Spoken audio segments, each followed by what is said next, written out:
The gavel came down on the auction block hard enough to crack, and Abel Lockhart's hand shot up before his mind caught up with what his mouth was about to say. 120 silver, he called out, and the crowd in the crossroads square turned as one to stare at him like he had grown a second head. The creditor's table sat beneath a canvas awning striped with dust and old rain stains, and behind it sat a fat man named Rennick Vole, who bought and sold debts, the way other men traded horses. Chained to a post beside that table, wrists bound in iron that had clearly been forged for someone twice her size and still barely fit, stood an orc woman with blood dried along her jaw and murder banked low in her eyes. She did not plead. She did not weep. She stood with her spine straight as a spear shaft, watching the bidding like she was cataloging every man there for later in case later ever came. 120, Vole repeated, savoring it, from the apothecary. Well now. Didn't expect that. Around them the crossroads market hummed with its usual chaos, wagon wheels grinding over rutted mud, a tinker hawking pans, two Delish traders arguing over the price of salt, and beyond it all the long brown ribbon of the caravan road stretching toward the mountains where three people's borders met, and none of them agreed on the lines. It was midday, the sun flat and hard, and half the town had turned out because debt auctions were the closest thing this crossroads had to entertainment. 125, said a voice from the back, a rancher named Tarsh Coin who bred horses and had a mean streak wider than his herd. Abel felt his pulse hammer. He did not have 125 silver. He barely had the 120, most of it saved coin from stitching wounds and setting bones for every fool who came through this crossroads bleeding, plus what he'd get if he sold his good scalpel kit and the mule. He looked at the orc woman again. Up close now, close enough that the crowd's murmuring fell away for a second. He saw that beneath the blood and the bruising there was a fierce, terrible beauty to her skin, the deep green-gray of river stone, black hair braided back tight and practical, a jaw strong enough to break a man's hand if he was foolish enough to swing at her. She wore what remained of leather war gear, a fitted vest of dark hide laced up the front, cracked and scorched along one shoulder where something fire, a blade, he couldn't tell, had torn through it, and beneath that a linen wrap gone gray with dust. Even chained, even bleeding, she looked like something that should have been commanding men, not standing on a block for them to bid on. Her eyes found his. Green gold, sharp as a hawk's. She did not look away, and neither did he. 130, Abel said, and this time his voice didn't shake. The crowd laughed, not cruelly exactly, just with the easy contempt of people who found it funny that a scrawny apothecary with ink-stained fingers and a coat 2 sizes too big would spend a fortune on an orc when he could have bought 2 good mules for less. Tarsh Coin spat into the dirt. You're going to get your throat cut in your sleep, Lockhart. That's my business, Abel said. Vole's small eyes glittered with the pleasure of a man watching 2 fools drive up his profit. 130 from the apothecary. Do I hear 135? Silence. Coin scowled but said nothing more. 130 was already more than he'd meant to pay for spite alone. Sold, Vole said and slapped the gavel again. To the apothecary, her debt, and whatever's left of her hide, for 130 silver. Abel's knees felt strange as he walked forward to count out the coin. He had told himself, 3 minutes earlier, that he was only there to buy dried yarrow and a new set of needles from the trading post. He had not told himself he would spend everything he owned on an orc woman he had never spoken a word to. But he had seen the way the crowd looked at her. He had seen the way men leaned in, murmuring what they'd do with her once she was theirs, and something in his chest, something that had been quiet and careful and unremarkable for 31 years, had simply refused to let that happen. He counted the coins into Vole's waiting palm, and Vole counted them twice, and then a man with a ring of keys came and unlocked the iron from her wrists, though the chain around her ankle stayed, a leash now, handed to Abel like a length of rope. She's a warband captive, Vole said helpfully. Taken in the border skirmish up near Kesson Ridge 3 weeks back. Debts on account of the ransom her clan didn't pay. Mind the teeth, orcs bite. Abel took the chain. It was heavier than he expected, cold iron against his palm, and he looked up to find the orc woman watching him with an expression he could not read at all, not gratitude, not relief, not even hatred exactly. Something colder and more careful than any of that. "What is your name?" he asked her, because it seemed important suddenly that he know it before anything else. She did not answer. Her jaw tightened, and a muscle worked there, and she looked past him at the crowd still watching, still murmuring, and something in her shoulders set like stone. "Fine," Abel said quietly. "You don't have to talk to me. But you're not standing on a block anymore, and nobody's putting a price on you again. Not while I'm breathing." Something flickered in her eyes, then surprise, maybe, quickly buried. He led her away from the crossroads square, chain in hand, and did not look back at the crowd or at Vole counting his silver or at Tarsh Coin's sour face. He had a small stone cottage at the edge of the crossroads town, half apothecary shop and half home, with drying herbs hung from the rafters and a good iron stove and a single narrow bed he'd slept in alone for 6 years. He had no earthly idea what he was going to do with an orc woman who hated him on principle and probably outweighed him by 60 pounds of muscle. But he knew, with a strange and total certainty, that he would rather have made this mistake than let her be someone else's. She did not speak to him for 3 days. Abel gave her the bed and took the floor by the stove, which she seemed to find either baffling or suspicious. Judging by the narrow-eyed look she gave him the first night when he laid out a blanket on the hard-packed dirt floor, instead of trying to climb in beside her. He cleaned the wound on her jaw with vinegar and yarrow salve, and she let him, though her whole body was rigid the entire time, muscles coiled like she expected the treatment to turn into something else. He wrapped the burn on her shoulder in clean linen, and when his fingers brushed the ruined edge of her leather vest, she caught his wrist in a grip that could have snapped bone and held it there, eyes boring into his until he said very quietly, "I'm only tending the wound, nothing more." "You have my word," and she released him slow, like she was deciding whether his word meant anything at all. He removed the ankle chain on the second day. Just unlocked it and set it aside on the workbench among his jars of dried comfrey and his mortar and pestle, and said nothing about it, and went back to grinding herbs like it was nothing. She stared at the open shackle for a long time, then at him. Then she picked up the iron cuff, turned it over in her hands like she was waiting for the trick, and finally set it down again. "You are a fool," she said. Her first words to him, low and rough, accented thick with the guttural cadence of the clan tongues north of the ridge. "Probably," Abel agreed, not looking up from his mortar. "Wouldn't be the first time someone's told me that. I could kill you in your sleep, take your coin, your food. Walk out that door and be 3 valleys away before anyone thought to look for me." "You could," he said.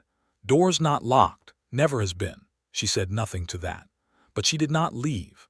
Her name, he learned that evening, over a bowl of stew she ate like she still expected him to snatch it away, was Borgakh Gorehorn, daughter of a war-band chief from the Kessin Ridge clans, taken captive when a border patrol ambushed her hunting party in territory both sides claimed as their own.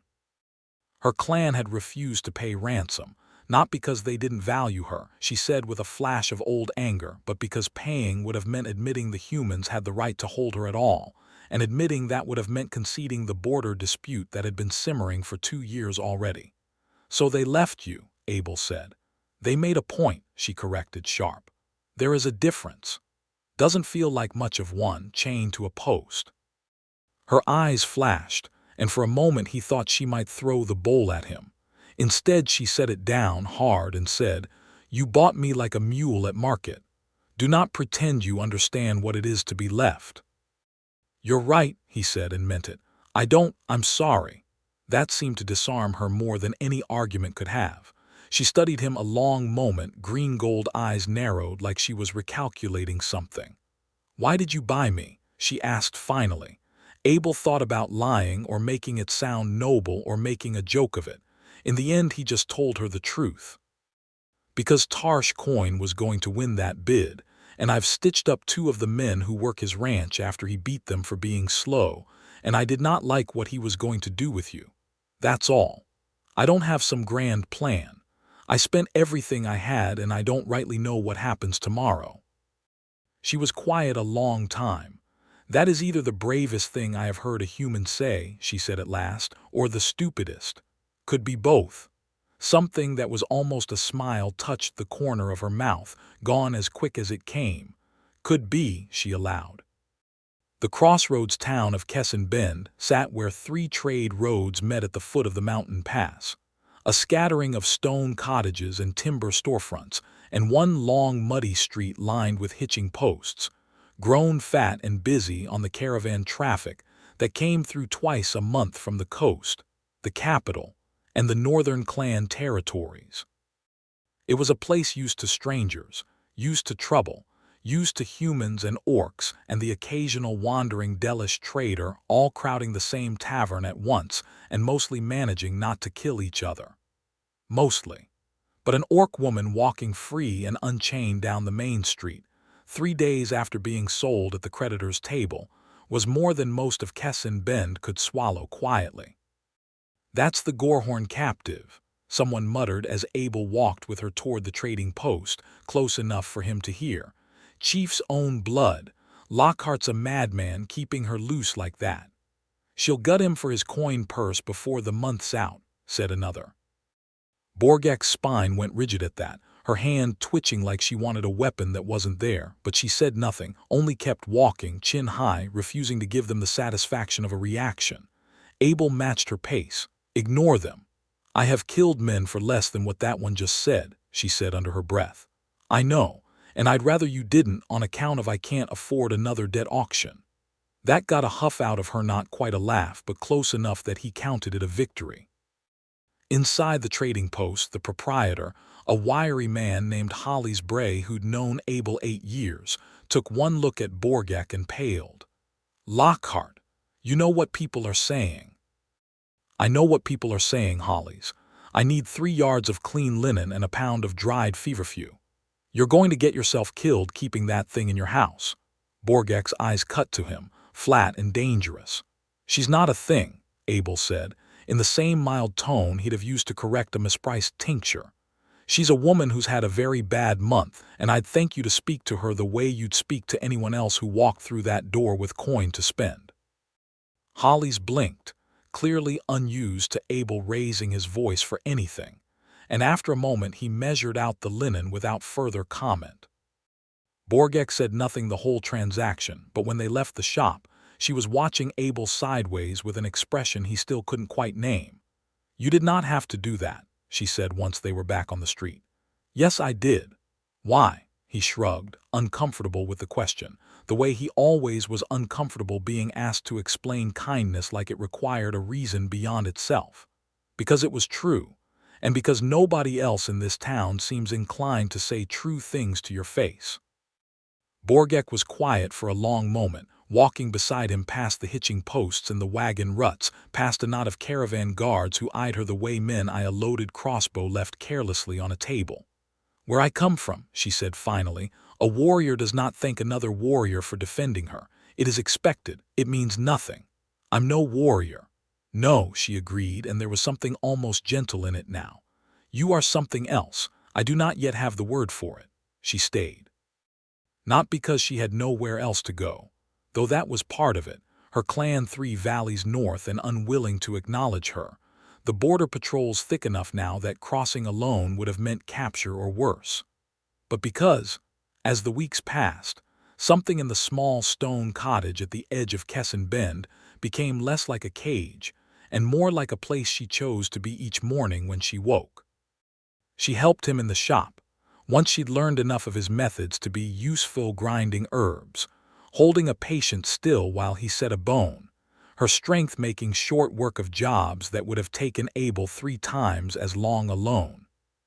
She had a gift for it, surprising them both, a steadiness of hand, a fierce focus that turned the same intensity she'd have brought to a battlefield into something that saved lives instead of taking them.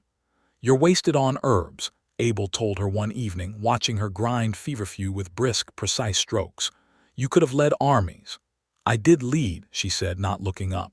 "A war band of 40, my father's second in command before the Ridge skirmish." "What happened?"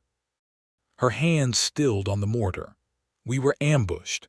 Human scouts, testing the border we both claim.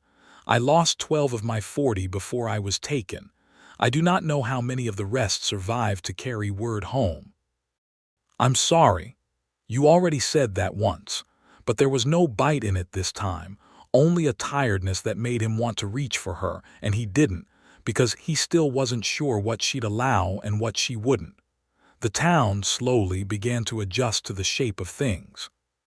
Not all of it Tarsh coin still spat when Borgakh passed, and there were mutters. And once a drunk caravan guard made the mistake of grabbing her arm outside the tavern and found himself flat on his back in the mud a heartbeat later. Borgakh standing over him with her boot on his chest and murder in her eyes until Abel came running and talked her down, hands raised, voice low and steady, until she let the man scramble up and flee. "You can't do that," Abel said afterward, breathless, half from running and half from the fear that had gripped him watching her tower over a man twice her size in leather and muscle, ready to kill. "He touched me. I know, and you had every right to be furious. But if you'd broken his neck, they'd have hanged you for it, and there's not a magistrate in 3 valleys who'd have listened to a word in your defense." That landed harder than he meant it to. Borgakh's jaw tightened, and she looked away, toward the mountains, toward the direction of the clan land she couldn't return to. "I forget sometimes," she said, quiet. "That here I am not what I was. I am debt bought at a table, a thing on a leash even without the chain." "You're not that to me," Abel said. "You've never been that to me." She looked at him then, and something passed between them that neither of them named, not yet, but that sat in the space between their bodies like heat off a stove. The nights were the hardest and the sweetest. They had settled into a rhythm. Abel on the floor by the stove, Borgakh in the bed, a curtain of canvas strung between them more for the appearance of propriety than any real barrier.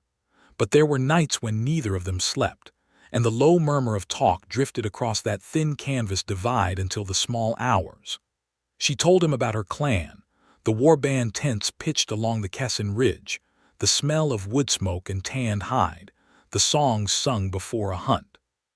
He told her about growing up the son of a field surgeon who died of fever when Abel was 19, about the years of stitching soldiers and settlers and the occasional fool who'd gotten between an ox and a plow, about how he'd never married because the work left no time and because, if he was honest, he'd never met anyone who made him want to try. "You are lonely," Borgakh said one night, not a question. Abel considered lying. "Didn't. I suppose I am, have been for a long while. Didn't think much on it until lately." "Lately," she repeated, and he could hear, even through the canvas, that she was smiling. "Since you started grinding my feverfew wrong on purpose just to see me fix it." "I do not do it wrong on purpose." "You absolutely do." A pause, then softer. "Perhaps I like watching your hands work." Abel's heart thudded strangely in his chest. He didn't trust himself to answer that, not yet, and the silence stretched long enough that he thought she might have fallen asleep until her voice came again, quieter still. "Abel." It was the first time she had used his name. Not human, not apothecary, not fool. His name in her low, rough voice, like she was testing the shape of it. "Yes. Nothing," she said. "I only wanted to say it." He lay awake a long time after that, staring at the dark rafters hung with drying herbs, feeling something in his chest crack open that he had kept carefully shut for years. The trouble came, as trouble always did at a crossroads, with the caravan season and the border dispute both boiling over at once. It started with a dead man found on the disputed strip of grazing land between the human ranches and the clan territory, one of Tarsh Coin's hired riders, throat cut, left where any fool tracking the border could find him. Coin swore it was orc work, clan raiders sending a message about the land his cattle grazed. The clans, when word reached them through traders, swore it was a human provocation meant to justify pushing the border markers further north. Within a week, Kesson Bend was a powder keg. Caravan guards doubled their patrols. Ranchers armed their hands. And every orc who passed through the crossroads, traders, wanderers, the handful who'd settled there over the years found themselves eyed like enemy scouts. Borgakh felt it first, walking to the trading post, in the way conversations died as she passed, in the way hands drifted to hilts that hadn't bothered before. "This will end badly," she told Abel that night, pacing the small cottage with restless energy. "I know how a border dispute turns to war. I have seen it before. Someone will strike first, and then no one will be able to stop what comes after." "Then we make sure no one strikes first," Abel said, though he had no idea how a healer and a bought debt were meant to accomplish that. "You cannot reason with fear, Abel. I have tried.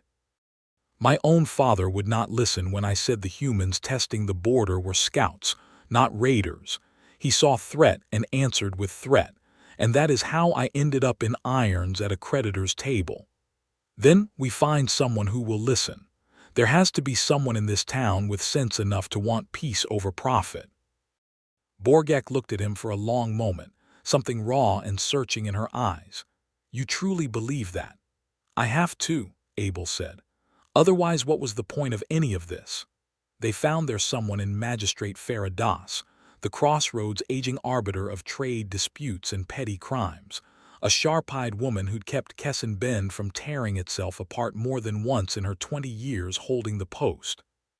She listened to Abel's plea for a formal parley between the ranchers and a clan envoy, listened to Borgakh's account of the ambush that had taken her captive in the first place, and finally, reluctantly, agreed to send word north under a flag of truce.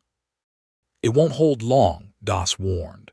"Coin's got half the ranch hands in this town believing the orcs mean to burn them out, and there's clan riders scouting the ridge line who'd as soon put an arrow in a truce flag as look at it. But I'll try. For what it's worth, Lockhart, I never thought I'd see you mixed up in something like this." "Neither did I," Abel admitted. The parley was set for 5 days hence, at the old watchtower ruin on neutral ground between the ranch boundary and the ridge, and for those 5 days Kesson Bend held its breath.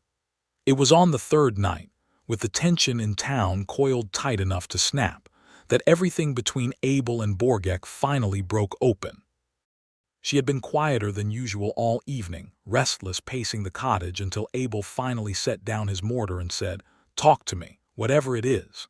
"I am afraid," she said, and it clearly cost her something to admit it. "Not for myself, for you. If this parley fails, if it comes to open war between the Ridge clans in this town, they will not see you as separate from me. You bought an orc's debt. You have stood between me and a mob's temper more than once already. They will call you a traitor to your own kind, and I do not know that I can protect you from that.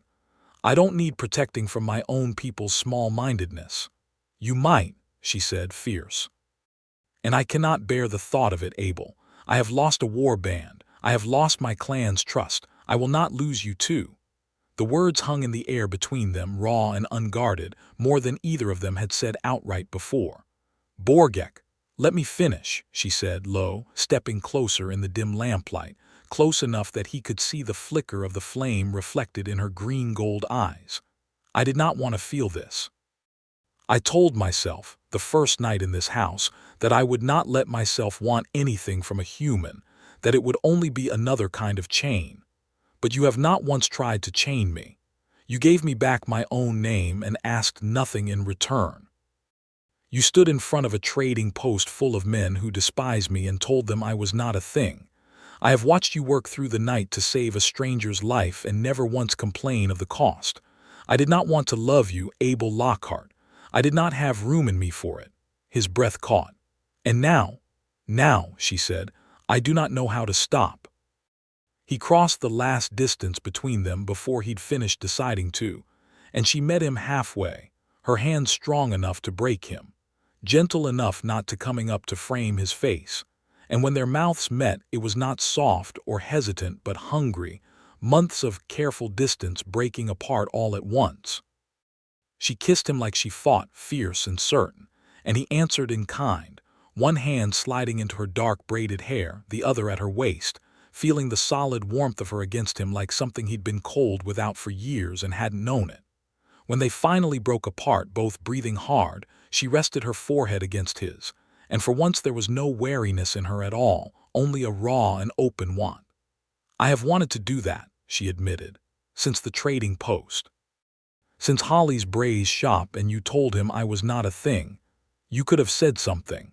I am an orc chief's daughter. We do not simply say things, a ghost of a smile. We wait until the tension becomes unbearable and then we take. Is that what this is, taking? This," she said, low and warm against his mouth, "is choosing. I have had enough of things being taken from me. This I choose." He kissed her again, slower this time, savoring it.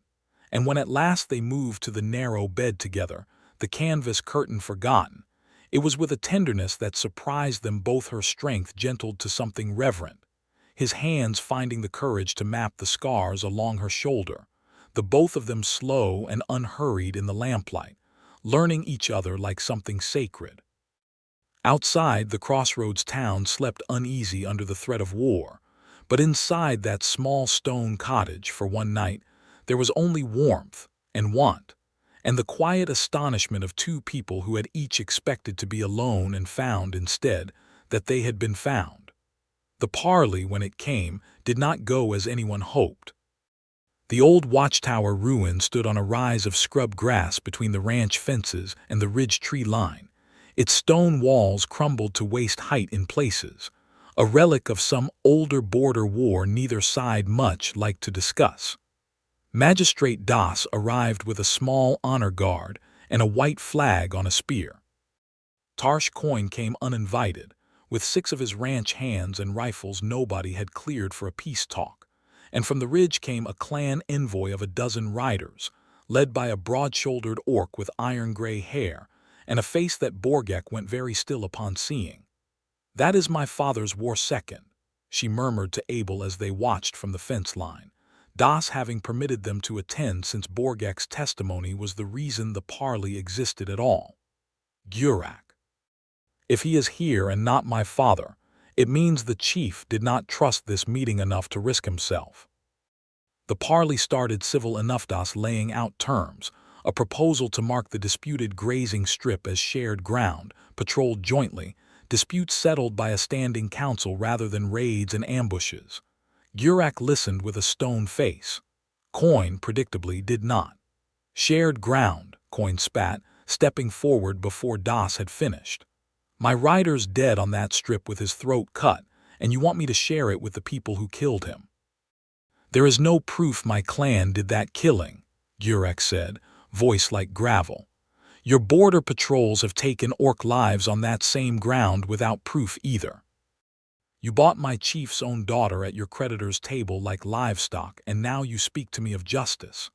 At the mention of her, the entire parley turned toward where Borgakh stood at the fence line, and Abel felt her stiffen beside him. "She is here," Gorehorn said, surprised, and something crossed his weathered face, relief maybe, quickly buried the way orc pride tended to bury things. "Borgakh Gorehorn, your father believed you dead or worse." "Tell him I am neither," Borgakh called back, voice carrying clear across the scrub grass. "Tell him also that this human," she gestured at Abel, "bought my debt from the table and freed me from the chain the same day, and has treated me with more honor than my own clan showed in leaving me there to be sold." A ripple went through the clan riders.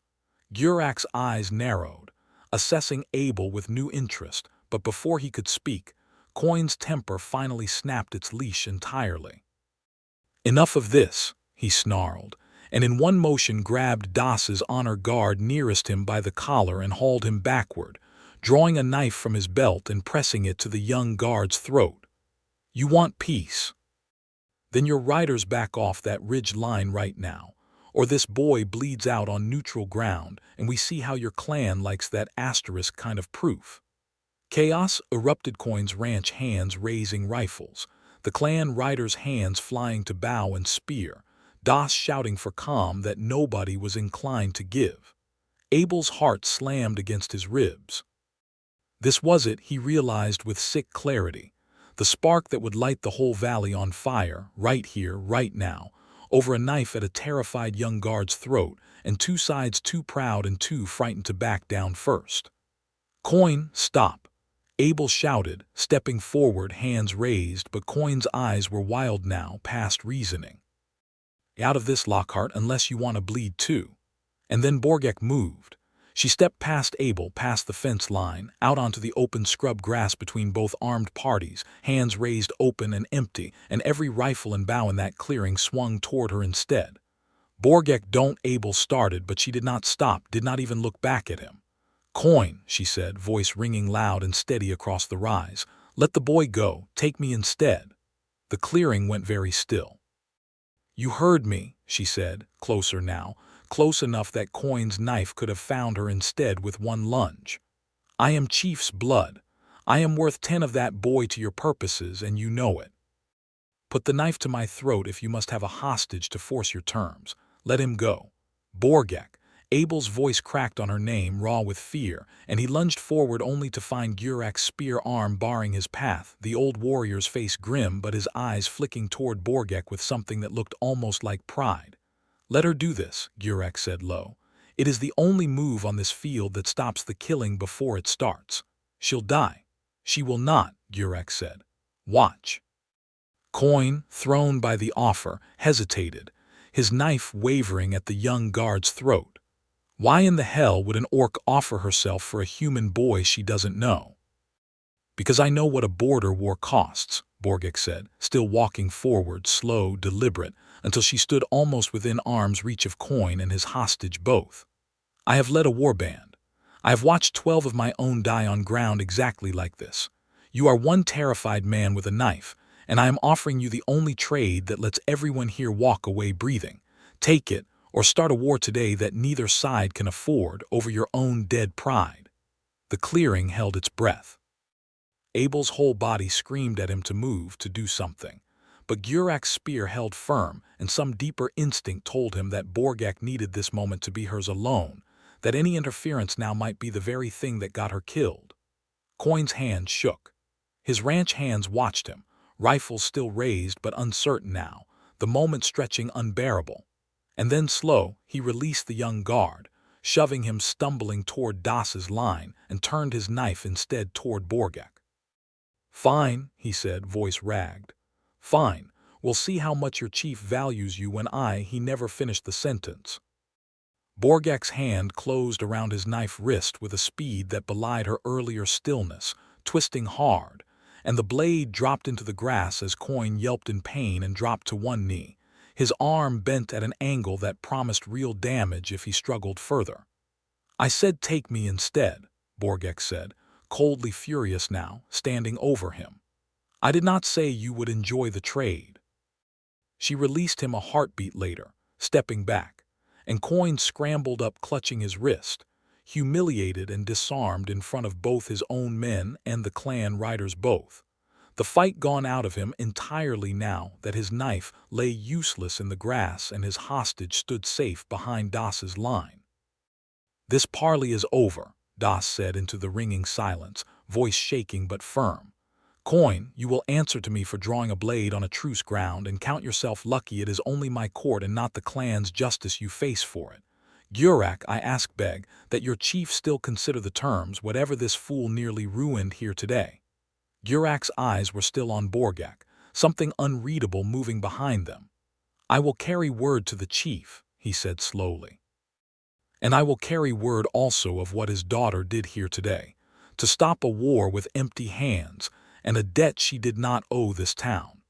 That may matter more than any terms Coin's foolishness nearly burned to ash."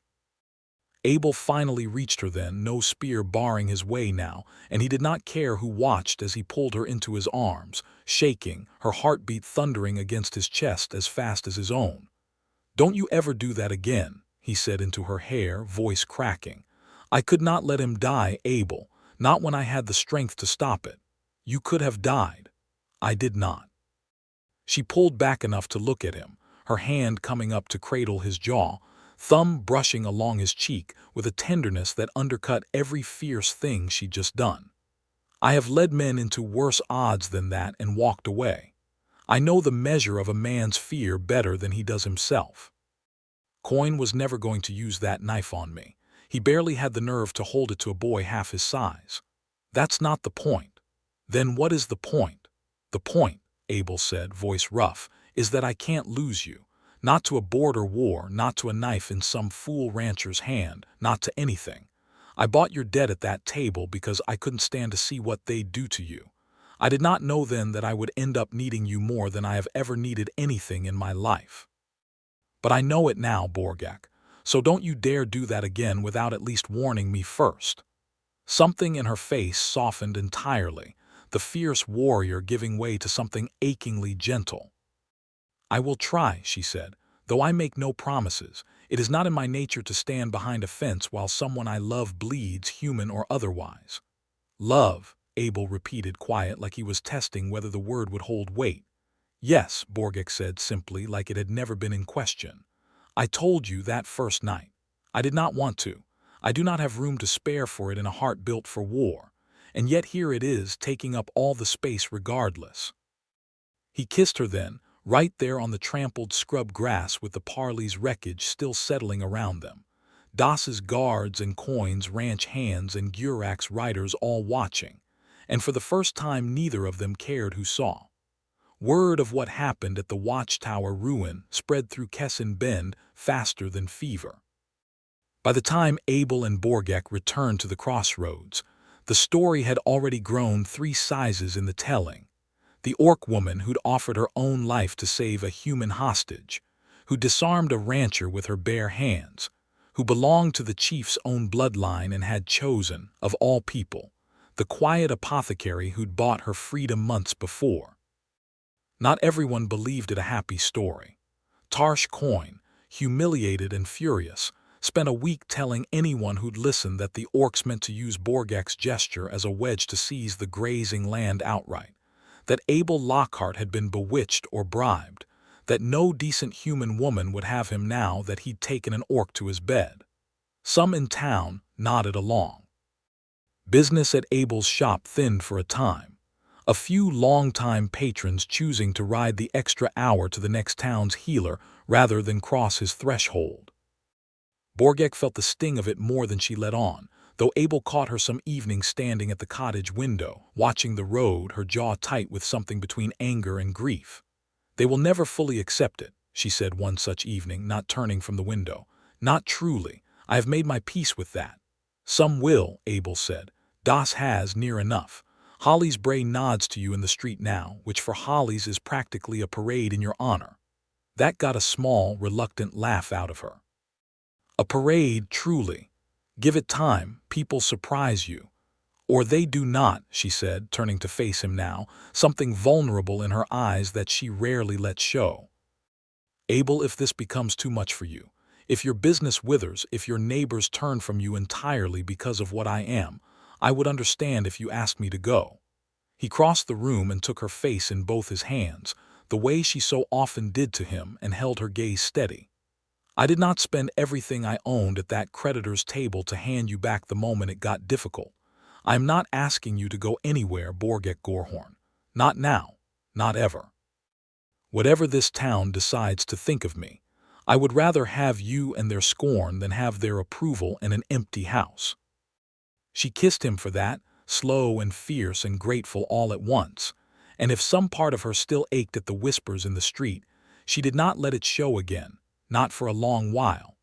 It was Gorekh who returned first, 3 weeks later, riding alone into Kessin Bend under a truce banner, causing no small stir among the townsfolk who remembered him from the parley. He found Abel's cottage without difficulty. Half the town would have pointed the way, some helpfully, some with a sneer, and Borgakh met him at the door before he'd even dismounted, her whole body gone tense with old habit at the sight of a war second from her father's own guard. Gorekh, she said, careful. Does my father send you, or do you come on your own account? Both, Gorekh said, swinging down from his horse with the stiffness of a man who'd ridden hard and far.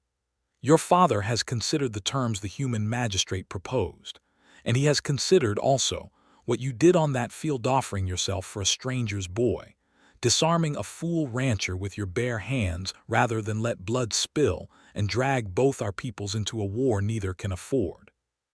He says it is the kind of thing that reminds him why he named you his war second in the first place, before pride and fear made him leave you at that table instead of paying your ransom. Borgakh's throat worked. He said that. He said more, Gorehorn said, and there was something almost gentle in the old warrior's weathered face. He said to tell you that the clan will accept the shared ground terms, on the condition that you return to stand as the clan's voice on the joint council Das proposes. He wishes you to come home, Borgakh, not as a prisoner returned, but as the daughter he should never have let go. Abel, standing quiet in the doorway, felt his chest tighten at that, a cold dread settling in. Of course her father wanted her back. Of course her place was there among her own people, leading, respected, restored to everything the debt auction had stripped from her. What claim did a crossroads apothecary have against that? Borgakh was silent a long moment, staring at Gorehorn, and then slowly she turned to look at Abel over her shoulder. "I will come," she said, "on one condition of my own, and that is, that the council seat is not mine alone to hold." She reached back and took Abel's hand, pulling him forward into the doorway's light into Gorehorn's plain view. "This is Abel Lockhart. He bought my debt when my own clan would not. He has stood beside me through a border parley, through this town's scorn, through everything since. If I return to speak for the clan on this council, he stands with me as my chosen mate, and the council treats him with the same respect they would show any clan-bonded partner. That is my condition, Gorehorn. Tell my father as much." Gorehorn's brows rose, taking in Abel with new appraisal, not hostile now, just measuring, the way a soldier measures another soldier for the first time. "Your father will have opinions about a human standing at a clan council. My father left me chained at a table rather than pay my ransom," Borgakh said, flat. "He has forfeited the right to opinions about who I choose to stand beside." Gorehorn studied her a long moment, then, unexpectedly, laughed, a short, rough bark of genuine amusement. "You have not changed at all, Gorehorn. Fine. I will carry the condition north. I suspect your father will grumble and accept it regardless because he has missed you more than his pride will admit, and because," his eyes flicked to Abel again, "because I watched what this human did on that field. He did not draw a weapon. He did not need to. He simply stood ready to walk into danger for you without a second thought, and that is worth more to a warband's judgment than any coin or bloodline. Your father will see it eventually, even if it takes him time." The joint council convened a month later, on the same scrub grass rise by the old watchtower ruin, though this time under far calmer circumstances. Tents pitched, a long trestle table hauled out from Kessin Ben's own tavern, Magistrate Das presiding alongside Borgakh's father, Chief Borgakh Gorehorn himself, a massive, gray-tusked orc whose stern face softened only slightly when his daughter approached, flanked by Abel, in front of the assembled ranchers, traders, and clan riders both. The terms were read aloud, formalized. The disputed grazing strip to be marked as shared ground, patrolled jointly by human and clan riders alike, disputes to be settled henceforth by the council rather than by raid or ambush. Tarsh Coin, present but chastened, signed the marker agreement without further protest, his humiliation at the watchtower still fresh enough to have blunted his taste for further trouble, at least for now. And when the formal business concluded, Chief Borgakh rose, and the whole gathering quieted, waiting. "My daughter tells me," the chief said, voice a deep rumble that carried easily across the rise, "that this human standing beside her bought her debt at a creditor's table when I would not pay her ransom, that he freed her from iron the same day, without asking anything in return, that he stood against his own town's scorn to keep her safe, that he did not flinch when she walked unarmed toward a drawn blade to prevent a war." He paused, dark eyes fixed on Abel, weighing him. "Among my people, such devotion is not given lightly, nor received lightly. If my daughter names this man her chosen mate before this council, I will not stand against it. I was wrong to leave her at that table. I will not compound the wrong by refusing the man who undid my failure."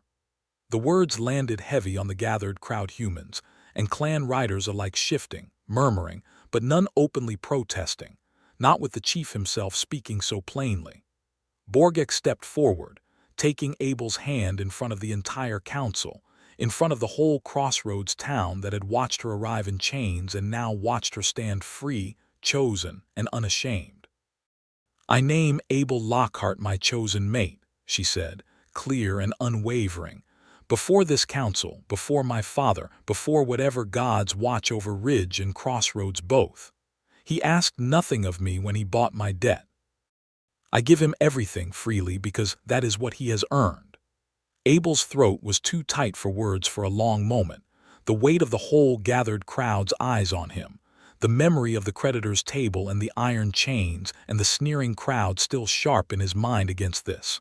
Her hand in his, her father's grudging respect, the Crossroads town finally, however reluctantly, bearing witness to something it could no longer pretend to scorn. "When I bid on you at that table," he said, finding his voice at last, rough with feeling, "I told myself I had no plan beyond keeping you out of Coin's hands. I did not let myself hope for anything more than that. I did not think a woman like you, chief's daughter, warband leader, strong enough to stop a border war with her bare hands, would ever look twice at an apothecary who spends his days elbow-deep in wounded men and dried herbs. But you did. You looked twice, and then you kept looking, and somewhere in that looking I fell so completely in love with you that I cannot remember what my life felt like before you walked into it in chains and walked out of it, 3 days later, refusing to speak to me on principle." That drew a startled laugh from Borgakh, and a ripple of amusement through the watching crowd, some of the tension breaking at last. "I choose you," Abel said, "not because I bought your debt and never because of it. I choose you because you are the bravest, most fiercely loving person I have ever known, and because somehow, against every reasonable expectation either of us had, you chose me back." She kissed him then in front of her father, in front of Gorehorn, in front of Magistrate Das and the chastened Coin and the whole assembled Crossroads Council, and this time no one in that crowd looked away in scorn. Some of the clan riders even raised a low, rolling cheer. The sound, Abel would learn later, that orc warbands made to honor a hard-won victory, and he understood dimly that this was exactly what this was. A victory, hard-won, over debt and iron and prejudice both. They rebuilt the cottage that autumn, wider now, with a proper second room and a reinforced door frame that Borgakh insisted on herself, hauling timber with an ease that still made Abel's breath catch every time he watched her work bare-armed in the crisp mountain air, sweat gleaming on green-gray skin, dark hair loose from its braid for once, laughing at some joke of her own making, while he fumbled with a saw he was clearly less skilled with than his scalpel. The shop thrived despite the sourness of a few holdouts in town. Word had spread of the council's terms, of the chief's own blessing, and if anything the novelty of an orc healer's steady hands working alongside the Crossroads apothecary drew more custom than it drove away, traders and travelers curious to see the pair the whole valley now spoke of. Borgakh took her seat on the joint council each season, riding out to the watchtower rise to speak for her clan alongside her father, Abel at her side more often than not, no longer flinching at the stares that followed them, no longer needing to. Tarsh Coin kept his distance and his temper both, chastened enough by his humiliation at the parley to cause no further trouble, and Holly's Bray, of all people, took to keeping a jar of the specific dried feverfew Borgakh preferred stocked year-round without being asked, which Abel privately considered the truest measure of how far the town had come. On the first frost of that winter, in the small cottage grown warm with lamplight and the smell of drying herbs, Borgakh pulled Abel close by the collar of his coat, the way she had that very first charged night, and murmured against his mouth, "I have been thinking." "Dangerous," he said, smiling against her lips. "I have been thinking," she continued, ignoring him, That you never did tell me what you wanted that first morning, when I came to your door at dawn, still half a stranger to you, and asked what price you meant to collect for buying my debt. Abel remembered it clearly. The third day, dawn light gray through the shutters, Borgakh standing in the cottage doorway, having finally decided to speak, arms crossed, wary and proud and magnificent, even bruised and hollow-eyed from 3 sleepless nights, asking him flatly what he wanted from her in return for the silver he'd spent. "I told you nothing," he said now. "I meant it." "You did." She traced a finger along his jaw, thoughtful. "It took me a long while to believe a man could want nothing from a debt he'd bought. I kept waiting for the price to reveal itself. And instead you gave me a home and a trade and your own name whispered in the dark like it was something precious, and I never once found the debt you meant to collect." "Maybe," Abel said, pulling her closer, "the debt was never the point. Maybe I just wanted you to stay." "I did stay," Borgakh murmured. "I am staying." "There is no creditor's table in this world that could put a price on that now, Abel Lockhart. Not for either of us." Outside, the first snow of the season began to fall over the crossroads town, over the shared grazing land marked now by a council's careful peace, over the ridge where her father's warband tent still stood, and the small stone cottage where 2 people who should never, by any reasonable measure, have found each other had built something neither iron nor prejudice nor border war could break. She kissed him again, slow and certain, and in the warm dark of the home they had made together, Abel Lockhart, apothecary, healer, the man who had once spent every silver coin he owned on a stranger's freedom without knowing why, finally understood that he had never been buying her debt at all. He had been buying, without knowing it, the end of his own loneliness, and she had walked to his door at dawn to claim exactly that in return. They stayed together through that winter and every one after, the crossroads town growing used to the sight of them, the orc woman who sat on the joint council beside her father's chair, and the quiet apothecary who mended what the border still occasionally broke, hand in hand at the market, at the tavern, at the watchtower rise where a war had nearly started and instead, because of her courage and his stubborn devotion, had ended before it began. Kessin Ben told the story for years afterward, embellishing it a little more with each telling, the way crossroads towns do with the stories that matter to them, of the debt bought at dawn, and the orc girl who came to the apothecary's door to ask what he wanted, and the answer that turned out to be nothing at all, and everything all at once.